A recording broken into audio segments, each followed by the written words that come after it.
Hello guys, welcome to my YouTube channel. आज हम करने वाले हैं market failure and its reason.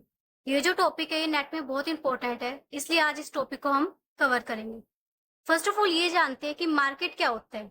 Market वो प्लेस है where commodities are bought and sold at retail और होलसेल प्राइसेस, जहाँ पर कोई भी कमोडिटीज खरीदी और बेची जाती है रिटेल और होलसेल प्राइसेस पर। यहाँ पर प्लेस का मतलब सिर्फ पर्टिकुलर प्लेस से ना लेकर वो वर्चुअल भी है, लोकल भी है, ग्लोबल भी है। नेक्स्ट है मार्केट फेलियर। मार्केट फेलियर क्या होता है? जहां पर हमारी डिमांड और सप्लाई इक्वल नहीं होती।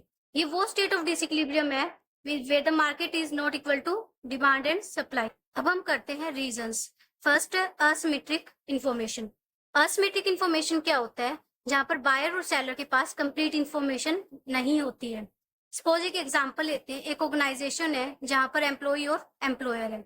अब इन दोनों को सैलरी नेगोशिएशन करनी है। यहाँ पर एम्प्लॉय को नहीं पता है कि एम्प्लॉयर उसको कितनी सैलरी देना चाहता है, और ना ही एम्प्लॉयर को पता है कि वो एम्प्लॉय उससे कितनी एक्सपेक्ट कर रहा है। तो इस सिचुएशन में क्या होता है? जब सैलरी नेगोशिएशन होती है तो किसी एक पार्टी को क्या होता है? नुकसान होता है। Now second reason is public goods. Public good में क्या प्रॉब्लम आती है? Free rider problem.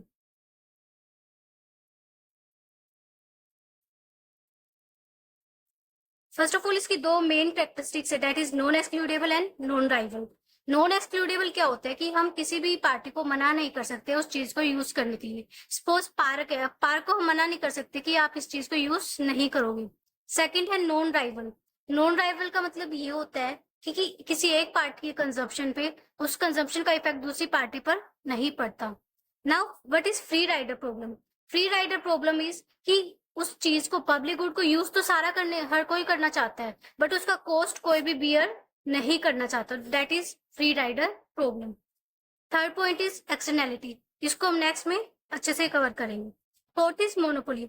मोनोपोली में क्या होता है कि उस प्राइस जो है हमारे सेलर पे डिपेंड होता है कितना चार्ज करता है, तो उसकी वजह से भी क्या होती है, हमारी मार्केट फेल हो जाती है, क्योंकि यहाँ पर वो प्राइस जो है वो एक्सेस चार्ज करता है नॉर्मल इक्विलिब्रियम पॉइंट से।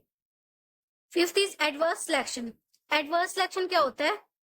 जब हम कोई भी ट्रांजेक्शन करते हैं, प्री ट्रांजेक्शन से पहले जो भी हमें प्रॉब्लम आती है कि हम बेस्ट आइटम को सिलेक्ट नहीं कर पाते कि कौन हमारे लिए अच्छा होगा।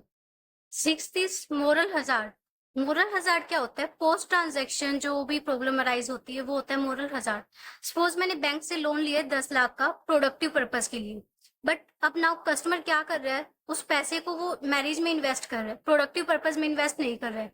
अब ये बात जो है वो बैंक को नहीं पता, तो अब पैसा जो है वो रिकवर नहीं हो पाएगा। तो इसकी वजह से जो प्रॉब्लम अराइज हुई है वो क्या होती है? हमारी मार्केट फेलियर का कारण बनती है। जो थर्ड रीजन था एक्सटर्नैलिटी, अब वो कवर करते हैं। एक्सटर्नैलिटी दो टाइप की होती है, that is production and consumption. Production भी दो टाइप की होती है, positive and negative.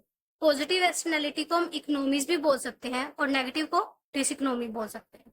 Positive economy क्या होती है? एग्जाम्पल देती हूँ। अब कोई सपोज एक फर्म है जो अपना बिजनेस को एक्सटेंड करना चाहती है। अब वो जब बिजनेस को एक्सटेंड करेगी तो उससे दूसरी फर्म को भी बेनिफिट मिलेगा। उस बेनिफिट से क्या होता है कि पॉजिटिव इकोनॉमी एक्सटर्नैलिटी अराइज हो रही है, बल्कि कॉस्ट तो सिर्फ प्राइवेट फर्म लगा रही है जिसने वो एक्सटेंड किया, बट उससे बेनिफिट किसको हुआ? सबको हुआ, बाकी फर्म्स को भी हुआ। तो यहाँ पर प्राइवेट मार्जिनल कॉस्ट क्या हो जाता है? ज्यादा हो जाती है देन सोशल मार्जिनल कॉस्ट से। बट बेनिफिट यहाँ पर क्या हो रहा है? सबको मिल रहा है, तो social benefit is greater than private marginal benefit. इसका डायग्राम ये बनेगा, एक side suppose price and quantity है, ये हमारा डिमांड कर्व है। यहाँ पर प्राइवेट मार्जिनल कॉस्ट क्या हो रही है? ज्यादा आ रही है हमारी सोशल मार्जिनल कॉस्ट से, क्योंकि फर्म फर्म ए ने सिर्फ अपना आउटपुट एक्सपेंड किया था, जिससे कि फर्म बी